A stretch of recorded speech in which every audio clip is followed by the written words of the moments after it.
23 വർഷങ്ങൾക്ക് മുമ്പ് കോഴിക്കോടിൽ നിന്നും നാട് വിട്ടുപോയ സോമൻ പിന്നീട് വീടുമായി ബന്ധപ്പെടുന്നത് ബോംബെയിൽ നിന്നാണ്. റെയിൽവേ RMSൽ തനിക്ക് ജോലി കിട്ടിയിട്ടുണ്ടെന്നും താൻ സുഖമായിരിക്കുന്നു എന്നുമാണ് അറിയിച്ചിരിക്കുന്നത്. എന്നാൽ നാളിതുവരെയായി സോമനെക്കുറിച്ച് ഇവർക്ക് യാതൊരു വിവരവുമില്ല, സോമനെ കണ്ടിട്ടുമില്ല. ഇന്ന് അനുജനെ തേടി പ്രവാസ ലോകത്തിലെത്തിയിരിക്കുന്നത് ജ്യേഷ്ഠനായ ഹരിദാസനാണ്. 23 വർഷം കഴിഞ്ഞിരിക്കുന്നു ഈ അനുജനെ ഒന്ന് കണ്ടിട്ട്. അതാണ് പ്രവാസ ലോകത്തിലെത്തിക്കാനുള്ള കാരണവും. ഹരിദാസിനോട് ചോദിച്ചറിയാം സോമനെ കുറിച്ചുള്ള ബാക്കി ഡീറ്റെയിൽസ്. സോമന്റെ ആരൊക്കെ ഇപ്പോൾ ജീവിച്ചിരിക്കുന്നുണ്ട്? അച്ഛനമ്മ പെങ്ങന്മാരെല്ലാവരും ഉണ്ട്. എല്ലാവരും ഉണ്ട്? ആ, എല്ലാവരും ഉണ്ട്. എത്ര വയസ്സായി? അവനിപ്പം 40 വയസ്സുണ്ടോ. 17 വയസ്സ് പ്രീ ഡിഗ്രി പഠിക്കാൻ പോയതാ. പ്രീ ഡിഗ്രി പഠിച്ചുകൊണ്ടിരിക്കുക കോഴിക്കോട്. അപ്പോഴാണ് ജോലിക്ക് പോയത്?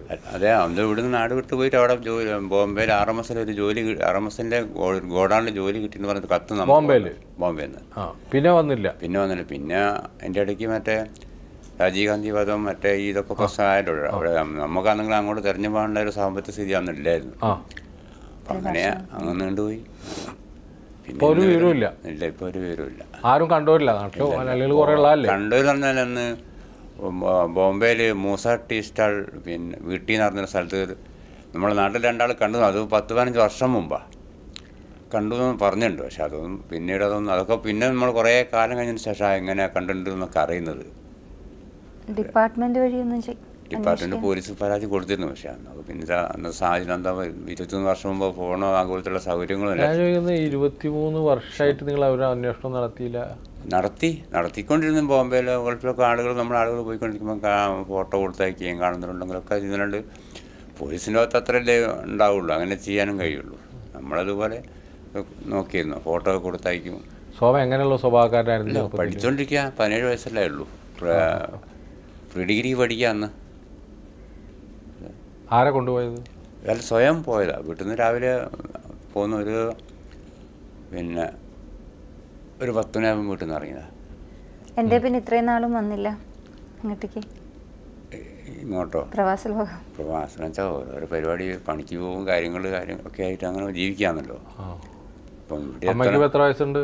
അമ്മയ്ക്കിപ്പോൾ 63-70 വയസ്സിൻ്റെ ചോടെയായി. അച്ഛനുമായി 72-73 വയസ്സിൻ്റെ അടുത്ത് അച്ഛനായി. ഒക്കെ ജോലിക്ക് പോകണ്ടോ? ഇല്ല, ഇപ്പം പോകാൻ കഴിക്കില്ല. നിങ്ങളെ കൂടെയാണോ? എൻ്റെ കൂടെ. നിങ്ങൾക്ക് മക്കളൊക്കെ ആയിട്ട്? 2 കുട്ടികൾ. പെങ്ങന്മാർ 3 കെട്ടിച്ചു. അപ്പം ഇയാൾ ഒരു ഇതിനും വന്നില്ല, ഒരു ഇതിനും അറിയിക്കാനോ ഒന്നും ഉണ്ടായില്ല? എഴുത്തുകുത്തുകളൊന്നും ഉണ്ടായിരുന്നില്ല? ഒറ്റ വന്നുള്ളൂ, ഒരു കത്ത് മാത്രം. പോയി 20-ാം ദിവസം ഒരു കത്തയച്ചതാണ്. ഞാനിങ്ങനെ പിന്നെ ഒരു ജോലി കിട്ടിയിട്ടുണ്ടെന്നും പിന്നെ അവിടെ പിന്നെ സുഖമായി ഒരു കുഴപ്പമില്ലാന്ന് പറഞ്ഞൊരു കത്ത് വന്നിട്ടുള്ളൂ. ഇതൊരു സാധാരണ നാട് വിട്ടു പോകുന്ന ഒരാളുടെ ഒരു കഥയാണ് ഇപ്പോൾ നിങ്ങൾ പറയുന്നത്. കാരണം ഇത് 17 വയസ്സിൽ പോകുന്നു, കുറേ അന്വേഷിക്കുന്നു, നിങ്ങളെ സാമ്പത്തിക സ്ഥിതിക്ക് അവിടെ പോകാൻ പറ്റാതിരിക്കുന്നു, ഇതൊക്കെയാണ്. അപ്പോൾ സോമനെ സംബന്ധിച്ചിടത്തോളം ഒരു വലിയ കാലഘട്ടം കഴിഞ്ഞു പോയിരിക്കുന്നു. 40 വയസ്സായെങ്കിൽ 23 വയസ്സ് കൊല്ലമായിട്ട് അയാൾ അവിടെയാണ്. അപ്പോൾ വേണമെങ്കിൽ വിവാഹം കഴിഞ്ഞിട്ടുണ്ടാവാം, അറിയില്ലോ. അയാൾ എങ്ങനെയൊക്കെയാണ് ജീവിക്കുന്നത് അറിയില്ല. ഇനി കുറേ കാലം കഴിഞ്ഞിട്ട് ചിലപ്പോൾ പ്രത്യക്ഷപ്പെട്ടേക്കാം. അല്ലെങ്കിൽ ചിലപ്പോൾ ഇങ്ങനെ ആരെങ്കിലും മലയാളികളൊക്കെ ഇത്തരത്തിലുള്ള പ്രോഗ്രാമിനെ പറ്റിയിട്ട് പറഞ്ഞിട്ട് ഏറ്റവും വീട്ടിനെ കുറിച്ചൊരു ബോധോദയം വന്നിട്ട് ഇതാക്കിയേക്കാം. അങ്ങനെ എന്തായാലും നമുക്കൊന്ന് ശ്രമിച്ച് നോക്കാമെന്ന് പറയാനേ പറ്റുള്ളൂ. കാരണം എന്ന് വെച്ചാൽ ഇത്തരം ആളുകൾ സാധാരണ തിരിച്ചു വരാൻ മനസ്സ് കാണിക്കാറില്ല. വളരെ അപൂർവം ഇല്ലാന്നൊന്നും പറയുന്നില്ല. കുറേ ആളുകൾ 20-25 വയസ്സ് കൊല്ലം കഴിഞ്ഞ ആളുകൾ പ്രവാസ ലോകം വഴി വന്നിട്ടുണ്ട്.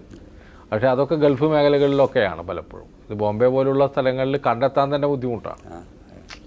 വലിയൊരു മലയാളി ഇതുണ്ട്, 32 ലക്ഷം മലയാളികളുണ്ടെന്നാണ് പറയുന്നത് ബോംബെയിൽ, മഹാരാഷ്ട്രയിൽ.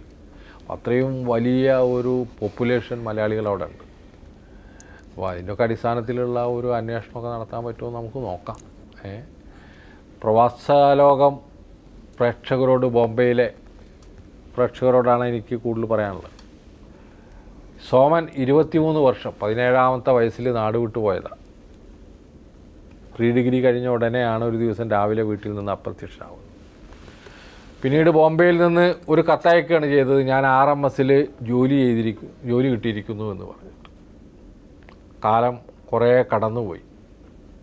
ചില ആളുകൾ വർഷങ്ങൾക്ക് ശേഷം വീട്ടി സ്റ്റേഷൻ്റെ അടുത്ത് വെച്ചും മലയാളികൾ തിങ്ങിപ്പാർക്കുന്ന പല സ്ഥലങ്ങളിൽ വെച്ചും സോമനെ കണ്ടു എന്ന് പറയുന്നു. സോമൻ വീടുമായിട്ട് ബന്ധം പൂർണ്ണമായി വിച്ഛേദിച്ചിരിക്കുന്നു. വീടിനെക്കുറിച്ച് ഒരു വേവലാതിയും സോമൻ്റെ ജീവിതത്തിൽ ഉണ്ടായതായിട്ട് നമുക്ക് ബോധ്യപ്പെടുന്നില്ല. അമ്മയെക്കുറിച്ചോ അച്ഛനെക്കുറിച്ചോ സഹോദരിമാരെക്കുറിച്ചോ സഹോദരനെക്കുറിച്ചോ ഒന്നും തന്നെ സോമൻ അന്വേഷിച്ചില്ല എന്നുള്ളതാണ് സത്യം. പൂർണ്ണമായി മാറ്റപ്പെട്ട ഒരു ജീവിതത്തിൻ്റെ ഉടമയായി മാറിയിരിക്കുന്നു സോമൻ.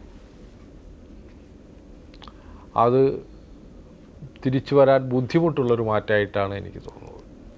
പക്ഷേ പലരും 20 വർഷത്തിന് ശേഷം പ്രവാസലോകത്തിൻ്റെ ഭക്തിയിലൂടെ വന്ന് പരാതിപ്പെടുകയും സങ്കടപ്പെടുകയും ചെയ്തപ്പോഴൊക്കെ തിരിച്ചു വന്ന ഒട്ടേറെ കഥകൾ ഞങ്ങളുടെ മുന്നിലുണ്ട് എന്നുള്ളത് കൊണ്ട് സോമൻ്റെ കാര്യത്തിലും ഒരു ചെറിയ ശുഭപ്രതീക്ഷ ഞങ്ങൾ വയ്ക്കുന്നു എന്നുള്ളതാണ് സത്യം.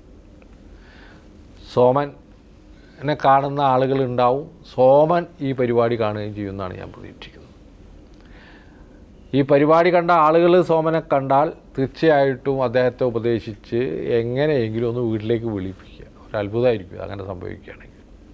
സോമൻ തന്നെ ഈ പരിപാടി കണ്ടിട്ടുണ്ടെങ്കിൽ ഇപ്പോൾ വിവാഹം കഴിച്ചോന്നൊരു പ്രശ്നമല്ല അല്ലേ? അല്ലേ വിവാഹം കഴിച്ചൊക്കെ അതൊക്കെ എല്ലാം അതിൻ്റെ കൂടെ പോവും, യാതൊരു സംശയമില്ല. വിവാഹം കഴിക്കുകയോ മറ്റാകുകയോ എന്തൊക്കെ ചെയ്തിട്ടുണ്ടെങ്കിൽ അതൊന്നും ഒരു വിഷയമായിട്ട് നമുക്ക് തോന്നില്ല. തീർച്ചയായിട്ടും സോമൻ നാട്ടിലേക്ക് വരാൻ ഇതൊന്നും തന്നെ ഒരു തടസ്സമല്ല. നിങ്ങൾ വിവാഹം കഴിച്ചിട്ടുണ്ടെങ്കിലോ മക്കളുണ്ടെങ്കിലോ ഏത് ജാതിയായോ മതമായോ ഒന്നുമല്ല. പക്ഷേ അത്ര വലിയൊരു എക്സ്പെൻസീവ് അല്ലല്ലോ പോന്നു അമ്മയും അച്ഛനും ഒക്കെ വന്ന് കണ്ടു പോവാൻ സോമൻ. അപ്പോൾ എങ്ങനെയെങ്കിലും കഴിയുന്നതും വേഗം ഒന്ന് നാട്ടിൽ വന്നാൽ എല്ലാവർക്കും ഒരു സന്തോഷമായി.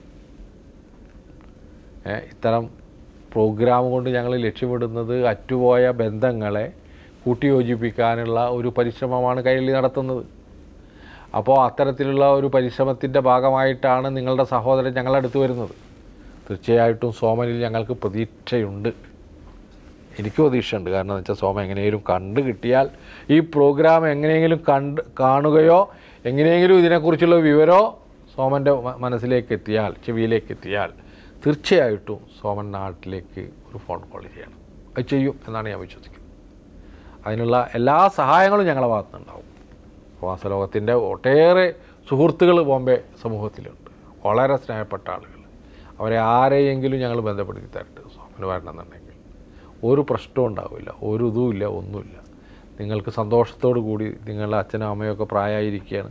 ഏത് സമയത്തും അവർ നമുക്ക് നഷ്ടപ്പെടുന്ന ഒരു വയസ്സിലാണ് അവരിയ്ക്കുന്നത്. തീർച്ചയായിട്ടും ഇതൊക്കെ പരിഗണിച്ചുകൊണ്ട് സോമൻ നാട്ടിലേക്ക് തിരിച്ചു വരണം. അതിനാണ് സഹോദരൻ ഹരിദാസ് ഇത്രയും കഷ്ടപ്പെട്ട് ഇവിടെ എത്തിയിട്ടുള്ളത്. വരുമെന്ന് നമുക്ക് പ്രതീക്ഷിക്കാം ഹരിദാസ്.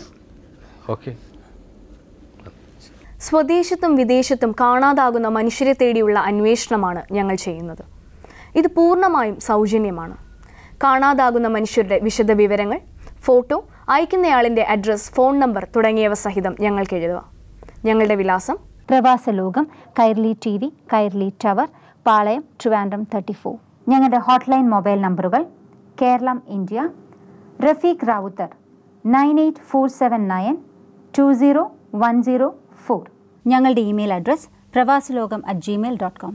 കാണാതായ ഓരോ മനുഷ്യൻ്റെയും തിരിച്ചുവരവാണ് ഞങ്ങളുടെ ലക്ഷ്യം. അവരുടെ വിളിയൊച്ചകൾ കുടുംബങ്ങളുടെ പ്രതീക്ഷയാണ്. ഇതിനായുള്ള പ്രാർത്ഥനയോടുകൂടി ഈ ആഴ്ചയിലെ പ്രവാസലോകം ഇവിടെ പൂർണ്ണമാകുന്നു. നന്ദി.